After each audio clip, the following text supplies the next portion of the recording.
Bonsoir à tous, j'ai le plaisir de vous retrouver ce soir pour parler ensemble d'un sujet important et délicat et aussi assez difficile, il faut le reconnaître. Il s'agit de l'objection de conscience. Vous savez, l'objection de conscience, c'est une pratique qui consiste à refuser d'accomplir un acte qui est prescrit, soit par un supérieur hiérarchique, soit par la loi.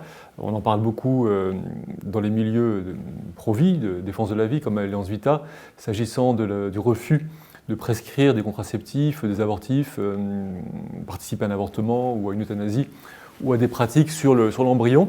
Donc c'est un sujet qui est important, qui est central, qu'il s'agit de bien comprendre.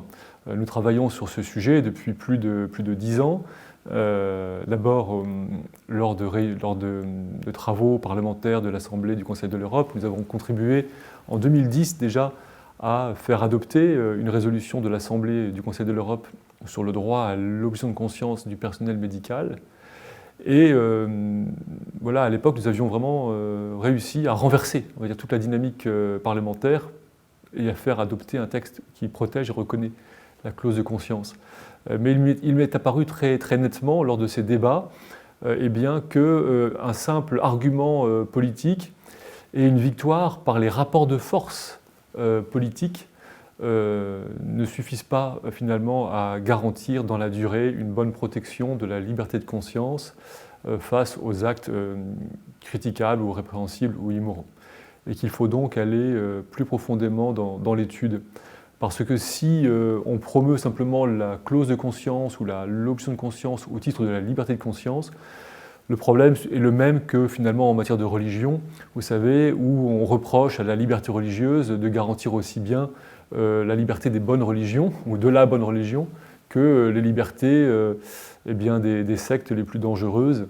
Voilà, donc la clause de conscience, de la même manière, pourrait être invoquée pour tout et son contraire, et on observe aujourd'hui, devant les juridictions nationales, et aussi en particulier devant la Cour européenne des droits de l'homme, eh bien, un recours à tout va, croissant de la notion de liberté de conscience, de la clause de conscience, contre toutes sortes de pratiques. Aussi bien le refus de prêter serment sur la Bible, bien sûr le refus de servir dans les armes, le refus de mettre ses enfants dans des cours d'éducation sexuelle ou morale, bien sûr le refus de vendre des contraceptifs, le refus de pratiquer l'avortement, mais aussi le refus de participer à la chasse, voyez-vous, ou même une question très importante actuellement et qui est en discussion à la Cour européenne des droits de l'homme, le refus de la vaccination. Voilà. Alors vous avez remarqué, j'ai répété le mot refus à plusieurs reprises et c'est important parce que précisément l'objection de conscience est toujours un refus.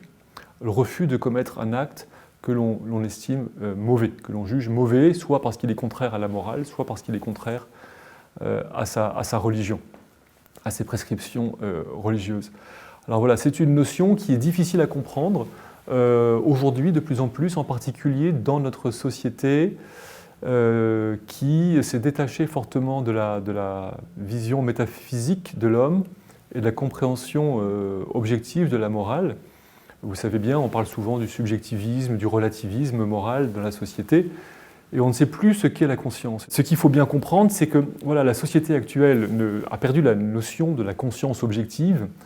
Ça veut dire ne croit plus que la personne est vraiment capable de discerner le bien du mal, et que tout cela serait relatif, ce serait qu'une question d'opinion. Voilà. Alors que l'objectivité du bien et l'objectivité du mal fondent en fait l'autorité du droit.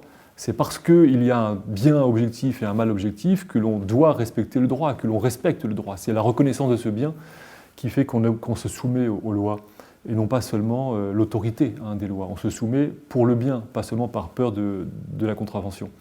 Et donc cette question de l'objectivité de la conscience, elle est perdue de vue. Aujourd'hui, on s'imagine que la conscience, ce serait un peu comme un magma difforme, une espèce de surmoi qui nous dominerait, mais qui en même temps qui serait assez imperceptible, et duquel ne sortirait que, voyez-vous, des opinions relatives, des idées, des croyances. Voilà, il n'y aurait rien d'impératif. Donc cette idée de conscience est mélangée, on a perdu l'objectivité, elle est confuse, Et bien sûr, il en résulte que la liberté de conscience, eh bien, du coup, elle perd aussi sa valeur. Parce que si la conscience elle est relative, et bien forcément, la liberté de conscience, elle est encore plus relative, puisque ce serait finalement la liberté un peu de croire n'importe quoi, et de faire n'importe quoi. Alors à quel titre, dans une société, est-ce qu'on accorderait cette liberté de croire, de faire n'importe quoi, et plus encore de refuser de se soumettre aux lois? Parce qu'à la fin, c'est ça. L'objection de conscience, c'est le refus d'accomplir un acte qui est prescrit par l'autorité hiérarchique, dans le travail, à l'entreprise, ou par une autorité publique également hiérarchique, ou la loi. Et pourquoi devrions-nous admettre qu'une personne échappe à l'application et au respect de la loi, au nom de quoi? Au nom du respect de ses croyances. Voyez-vous, c'est totalement finalement absurde de faire prévaloir la croyance d'une personne sur la loi qui, elle, est le fruit, alors soit de la volonté générale, mais en tout cas d'un processus normatif, qui se veut rationnel, collectif, qui a engagé des heures de réflexion et d'analyse. Voilà, donc quand on met dans la balance la croyance d'une personne et puis tout ce processus normatif ou la décision de juge, qui devrait être une décision éclairée, on comprend bien qu'il n'y a aucun sens rationnel à permettre à une personne d'échapper à l'application de la loi au nom de sa conscience, dès lors qu'on considère la conscience comme quelque chose d'un peu farfelu, obscur et irrationnel. Donc voilà, l'objection de conscience ne peut avoir d'autorité, de valeur, que si au préalable on restaure l'objectivité de la conscience et si l'on reconnaît la capacité de l'être humain à connaître le bien, à reconnaître le bien. Mais je le répète, cette capacité à reconnaître le bien, elle est elle-même en fait une condition à la reconnaissance de l'autorité de la loi. Parce que si nous n'avons pas de conscience objective, alors la loi n'a pas d'autorité légitime. Voyez-vous, donc les deux sont corrélés. Voilà, donc défendre une juste objection de conscience, une juste conception de la conscience, ça permet de défendre l'autorité de la loi finalement, mais ça permet aussi de porter un jugement sur la loi. Parce que si la conscience personnelle a une valeur, alors elle est capable ultimement de porter un jugement sur la loi. Et donc on sort dans ce cas-là de l'idée, de la version, d'une vision positiviste de la loi, selon laquelle toute la morale, comme disait Jacques Chirac, est réunie dans la loi et qu'il n'y aurait pas de morale en dehors de la loi. Non, très clairement, il est certain que la morale existe en dehors de la loi, puisque ce sont des personnes qui font la loi avec leur morale. Voyez-vous, donc la morale préexiste à la loi. Ce n'est pas la loi qui définit la morale, mais bien la conscience qui la reconnaît, qui reconnaît ce qui est juste et ce qui est bon, et qui le prescrit pour faciliter l'accomplissement du bien dans la société. Une première idée essentielle, c'est d'avoir bien en tête que d'abord l'objection de conscience, c'est le refus de faire un mal. Vous voyez, on parle souvent d'Antigone qui voulait donc ensevelir dignement son frère. Moi, je ne suis pas vraiment d'accord que ce soit une objection de conscience, parce qu'elle voulait faire un bien. Le cas de l'objection, c'est quand on refuse de faire un mal. Et là, il faut bien comprendre cette distinction. Il y a une dissymétrie entre faire le bien et faire le mal. C'est pas pareil. On est toujours obligé de faire le bien, bien sûr, mais la mesure du bien varie. Voyez-vous, je ne suis pas obligé de donner, je peux donner à un pauvre 10 € ou je peux lui donner 100, mais je ne suis pas obligé, n'est-ce pas, de lui donner tel ou tel montant. L'acte est bon à faire, mais pas sa proportion. Le bien est une question de proportion. Voilà, ce n'est pas une obligation absolue. Alors qu'il faut bien comprendre que ne pas faire le mal, c'est une obligation absolue. Vous voyez ? Ne pas faire le mal, c'est une obligation absolue. Voler 10 € ou 100 €, c'est mal. Que ce soit 10 € ou 100 €. Donc il n'y a pas de proportionnalité. C'est un mal, donc le mal est en soi total, et donc il n'est pas équivalent d'empêcher une personne de faire un bien et de la forcer à commettre un mal. L'objection de conscience porte strictement dans les cas où une personne serait forcée à faire un mal. Vous voyez ? Donc s'exprime sous la forme du refus d'accomplir un acte. Deuxième notion essentielle à bien comprendre, deuxième distinction, c'est la distinction largement développée par Benoît XVI entre la foi et la raison, entre la religion et la morale. Voyez-vous, on mélange les deux. bien souvent au détriment du coup de la force de l'objection, lorsque on objecte à l'avortement au seul nom de la religion.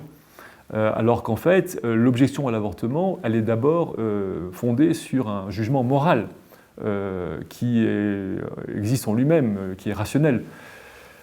Il y a une différence essentielle entre les deux parce que objecter au nom de la religion, d'une conviction religieuse, eh bien, c'est finalement invoquer la liberté de vivre selon sa religion. C'est invoquer la faculté de manifester ses convictions religieuses, s'agissant d'une conviction donc de nature religieuse. Par exemple, vous savez peut-être, mais il y a des religions, il y a une religion en particulier qui interdit la consommation de café et de thé. Hein? Bon, voilà. Alors, si vous mettez ça devant un juge, vous objectez à la consommation de tel produit parce qu'il contient du thé, évidemment, c'est difficile à plaider devant un juge, parce que c'est une conviction religieuse qui n'est pas vraiment rationnelle. Voyez-vous, il y a beaucoup de prescriptions religieuses qui existent dans les différentes religions du monde qui ne sont pas rationnelles. Par contre, il existe des convictions de nature morale, comme ne pas tuer ou ne pas voler, qui là sont universelles. Et donc, quand on invoque une conviction morale, eh bien, on n'invoque pas la liberté d'exercer sa religion, mais on invoque le droit de faire le bien, ou plutôt de ne pas faire le mal. On invoque la justice. Dans un cas, on invoque la liberté religieuse. Dans l'autre cas, on invoque la justice. Et il est évidemment beaucoup plus puissant d'invoquer la justice que la liberté à l'appui de son objection, puisque la liberté, elle a forcément des limites dans une société, alors que la justice, elle est de droit, elle doit s'appliquer. Donc en cela, l'objection de conscience fondée en morale, c'est vraiment le témoignage rendu à la justice publique, témoignage public. Autre idée importante pour finir, c'est que dans la société actuelle, pourquoi est-ce qu'il y a tant de cas d'objection de conscience? Eh bien, c'est parce que la société est devenue libérale. Ça veut dire que progressivement, la société a accepté un phénomène de dédoublement de la moralité. Qu'est-ce que ça veut dire? Ça veut dire que progressivement, avec l'extension de la vie privée, de la notion de vie privée, de plus en plus, on a dit, voilà, il existe la moralité de chacun, donc chacun a ses propres opinions, n'est-ce pas? Ça participe de la relativité de la conscience. Chacun a ses propres idées, ses propres convictions. Et puis, au niveau national, au niveau de la société, par contre, il y aurait un deuxième niveau de morale, qui serait, lui, le niveau de la loi. Et entre les deux, il devrait y avoir une relation de tolérance.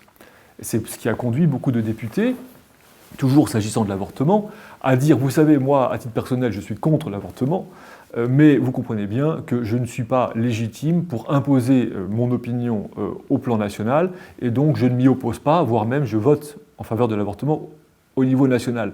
Et donc là, on voit très bien le dédoublement du niveau de la morale entre le niveau individuel, personnel, qui relèverait de la vie privée et qui serait subjectif et relatif, et le niveau social, communautaire, national, qui lui serait objectif dans la loi, et qui serait finalement le fruit d'une tolérance, voilà, le résultat d'une nécessaire coexistence. Eh bien, ces deux niveaux de moralité existent vraiment dans une société libérale. Toute la difficulté, c'est de réussir à les faire coexister. Voyez-vous, généralement, ça ne pose pas de difficulté, parce que le député qui vote pour l'avortement, il n'est pas médecin. Donc ce n'est pas lui qui est derrière, va devoir faire l'acte. Lui, il a juste une position de principe relative, tolérante, en disant d'accord, j'accepte, je ne suis pas légitime pour m'y opposer. Le problème se pose de la coexistence de ces deux niveaux de moralité lorsqu'une personne elle-même est à l'intersection de ces deux niveaux. Et évidemment, c'est le cas du médecin ou du pharmacien, qui lui, il n'a pas le choix, voyez-vous, puisqu'il doit mettre en œuvre le niveau de moralité national. Et là, il est pris au piège entre ces deux niveaux, il est coincé. Et on l'oblige, d'une certaine manière, à se soumettre au niveau de moralité supérieur, alors que lui adhère à un niveau de moralité différent. Et là, on voit bien le conflit entre la conscience de la personne et la loi, et on voit bien que le système fondé sur la tolérance ne fonctionne pas, sauf si, bien sûr, dans ce cas-là, on reconnaît le droit à l'objection de conscience. Et c'est là que le droit à l'objection de conscience intervient, c'est qu'il permet de faire coexister les deux niveaux de moralité, en reconnaissant à chacun la faculté de ne pas accomplir un acte prescrit par la loi, dès lors que cet acte est reconnu au moment en fait, de l'adoption de la loi comme posant un problème moral. Et en fait, c'est ce qui s'est passé lorsqu'on a adopté les lois sur l'avortement. On a assorti ces lois d'une clause de conscience parce qu'on ne voulait pas que cette loi crée une violence supplémentaire en forçant la main des médecins objecteurs. Et donc on a créé cette clause de conscience pour éviter ce conflit. Le problème que l'on observe aujourd'hui, c'est que, afin de normaliser l'avortement et d'autres pratiques similaires, eh bien, une partie des responsables politiques veulent retirer cette clause de conscience.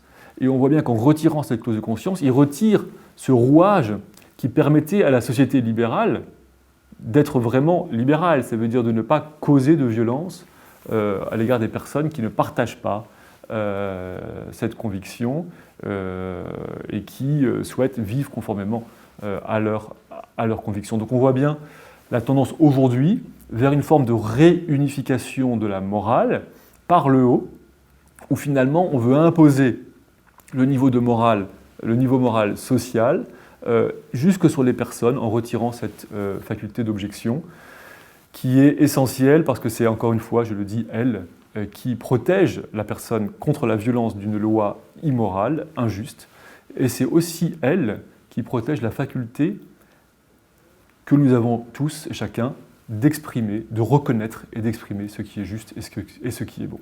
Je vous remercie.